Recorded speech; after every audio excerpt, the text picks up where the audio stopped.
মহিলার গলা কাটা মৃতদেহ উদ্ধারকে ঘটনাকে কেন্দ্র করে ব্যাপক চাঞ্চল্য ছড়ালো মালদার পুকুরিয়া থানার পরানপুর এলাকায়। স্বামীর বিরুদ্ধে স্ত্রীকে খুনের অভিযোগ তুলেছেন মৃত মহিলার পরিবারের সদস্যরা। ঘটনায় গলা কাটা মৃতদেহ উদ্ধার করে অভিযুক্ত স্বামীকে আটক করেছে পুকুরিয়া থানার পুলিশ। মৃত মহিলার নাম আঙ্গুরা বিবি। সাত সকালে গলা কাটা রক্তাক্ত দেহ উদ্ধার হয়। অভিযুক্ত স্বামী আশরাফুল হক প্রায় 5 বছর আগে পুকুরিয়া থানার কদমতলী এলাকায় বিবাহ হয়। দুটি সন্তান রয়েছে তাদের। পরিবার সূত্রে জানা গেছে, স্ত্রী সন্তানকে সাথে নিয়ে স্বামী বুধবার পরানপুর এলাকায় শ্বশুর বাড়িতে আসেন।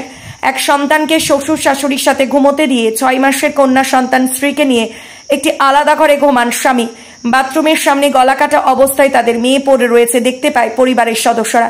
এরপরই এলাকা জুড়ে চাঞ্চল্য ছড়িয়ে যায়। মৃত মহিলার বাবার বাড়ির লোকেদের অভিযোগ, তার স্বামী একটির পর মহিলার সম্পর্কে রয়েছে, আর সেই কারণেই তাদের মেয়েকে গলা কাটা খুন করেছে। এদিকে ঘটনার খবর পেয়ে পুকুরিয়া থানায় পুলিশ মৃতদেহ উদ্ধার করে থানায় নিয়ে আসে।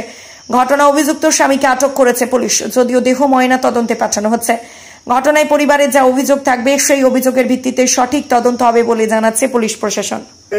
ফেলে দিয়েছে যে আমাকে কইছে, তখন যাচ্ছি তো দেখছি শেষ করে দিয়েছে একদম গলা কেটে। আর ওখানে জ্বালানি আছে, জ্বালানির পর গলার ভিতরে ভরে দিয়েছে। কে কেটেছে কি মনে করছেন? আর ওর পিছনে ওর পায়ে রক্ত ভরে আছে।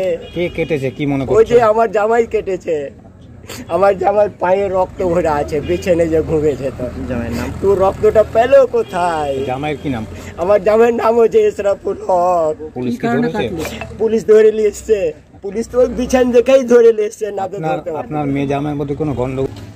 এখানে চাকু টাকু কোনো কিছু পাইনি, তাহলে ছুরি দিয়ে মানে এখানে গোলা করে পুরোটা কাটানো ছিল, পুরোটাই একবারে ছুরি দিয়ে কেটেছে মনে করছেন? হ্যাঁ, আর প্লাস ওখানে আরো পাতে মাতে কি কি ভরানো ছিল। কি কারণে করেছে কি মনে করছেন? মানে ওদের সম্পর্কে এখন ভালোবাসা চলছিল, মানে ছেলেটার অন্য জনের সাথে।